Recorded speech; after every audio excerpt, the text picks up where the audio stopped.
In the bloody annals of the Roman Empire, an empire that stretched its arms from the burning deserts of Syria to the misty forests of Britannia, where power is the sweetest poison, there is no story that warns of the fragility of the human mind more frighteningly than that of Gaius Caesar Augustus Germanicus. History will forever remember him by his childhood name, an endearing nickname that became synonymous with cruelty: Caligula, Little Boot. This is not just a historical chapter about a brutal reign. This is a soul's journey into hell, an indictment of how absolute power, the kind that could command the tides and determine the fates of millions, can turn a man into a monster and a mighty empire into a stage for the most insane drama. This play exposes not only the cruelty of an individual, but also the complicit silence of a system. A reminder that the line between a leader and a tyrant, between genius and madness, is far thinner than we imagine. In the year 37 AD, the city of Rome joyfully welcomed its young emperor. To understand this elation, one must understand the fear that shaped it. Rome had just endured the dark, suffocating, and paranoid years under the rule of Tiberius. The aging emperor had exiled himself to the island of Capri, ruling the empire from afar through death warrants, leaving Rome under the control of the brutal Praetorian prefect Seashells. It was an era of informants, of treason trials, maestas, that had become a tool for purges and for spreading fear among the elite. No one dared to trust anyone. A careless word at a banquet, a wrong glance could lead to death. The arrival of Caligula, the son of the universally beloved general Germanicus, was like the dawn after a long, dark night. The handsome 24-year-old with a radiant smile ended the specter of suspicion. His first months were a dream come true. He freed political prisoners, burned Tiberius's records of accusations in a public ceremony in the Forum to show a break with the past, abolished unjust taxes that had strangled the people, and hosted gladiatorial games and lavish festivals of unprecedented scale. Hundreds of beasts were sacrificed, and new coins were minted bearing his image as a savior. Rome breathed a sigh of relief. They believed the Golden Age had returned. But within the marble walls of the Palatine Palace, the transformation began slowly, then rapidly accelerated. The grief over the death of his beloved sister Drusilla twisted into a morbid obsession. Caligula did not just mourn her, he deified her as a goddess, the divine Panthea, and forced the Senate to worship her as a true deity. He ordered the entire empire to mourn her as if an empress had died, and anyone who appeared happy during this period could be executed. He wandered the palace at night, talking to Drusilla's statue, seeking her approval for his increasingly bizarre actions. To Caligula, Drusilla was not dead. She had ascended, and he, her brother, was the sole bridge between the mortal and divine realms. Their relationship, rumored by later historians to be incestuous, had now become a divine cult. He began to see himself as a living god, ordering the construction of a temple to himself with a life-sized golden statue that was dressed daily in new clothes, identical to the outfit he was wearing. The Senate, the most powerful statesmen of Rome, became his playthings. The humiliation was not a byproduct of his power, it was the point. He forced senators, respectable men the age of his father and grandfather, to run for miles alongside his chariot like slaves. He would invite them to lavish banquets, where he would abruptly disappear into a bedroom with a guest's wife, only to return to the table and openly comment on her performance. He turned his palace into a brothel, forcing the wives and daughters of senators to serve there to raise funds for the treasury. He wanted to break them, to prove that their dignity and honor were nothing but lies, easily crushed under the heel of a god.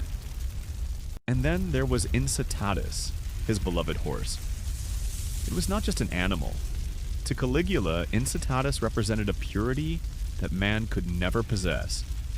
He built it a marble stable with an ivory manger. He clothed it in royal purple blankets and adorned it with jeweled collars. The horse had a staff of 18 servants to tend to its every need, and its food was oats mixed with flakes of gold. He would often invite Incitatus to dinner parties where the horse would be served wine in golden goblets. In the ultimate act of contempt, he announced his intention to make Incitatus a consul. Imagine the scene: Caligula, dressed in silk and gold, standing before the Senate, his horse by his side, solemnly nominating it, explaining that it was loyal, incorruptible, and never lied, unlike the men sitting before him. The senators, their faces pale with horror and rage, did not dare to say a word. This promise, though never fulfilled, was a slap in the face to the entire aristocracy. His madness knew no bounds. He built a floating bridge more than 3 miles long across the Bay of Baiae. This colossal project commandeered so many ships that it caused a famine in Rome due to a shortage of grain transports. Its purpose? To defy a prophecy by the astrologer Drusilla, who had told Tiberius that Caligula had no more chance of becoming emperor than of riding a horse across the Bay of Baiae. For 2 days, Caligula, wearing the breastplate of Alexander the Great, rode back and forth across the bridge, followed by his entire court and the Praetorian Guard, holding a massive mobile feast on the water's surface. He drained the national treasury on frivolous projects. To compensate, he initiated arbitrary executions of wealthy citizens to confiscate their property.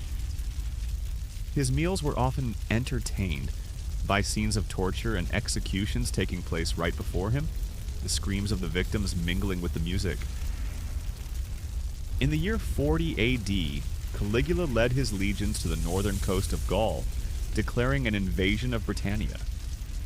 But upon reaching the English Channel before the legions who were restless and near mutinous from a pointless campaign, he did not order his soldiers to board the ships. Instead, he commanded them to form battle lines and collect seashells. He declared these shells the spoils of the ocean, a tribute that Neptune had to pay to the greater god, Caligula. The legionaries, the warriors who had conquered the world, had to bend down on the beach using their helmets to gather shells, while their emperor laughed arrogantly. It was the ultimate humiliation, an act that turned war into a farce, soldiers into children, and reality into whatever he willed it to be. But even in Rome, patience has its limits. The darkness Caligula had sown began to sprout into a conspiracy, a plot not just of one man, but of many among the elite. Its leader was Cassius Chaerea, an officer of the Praetorian Guard.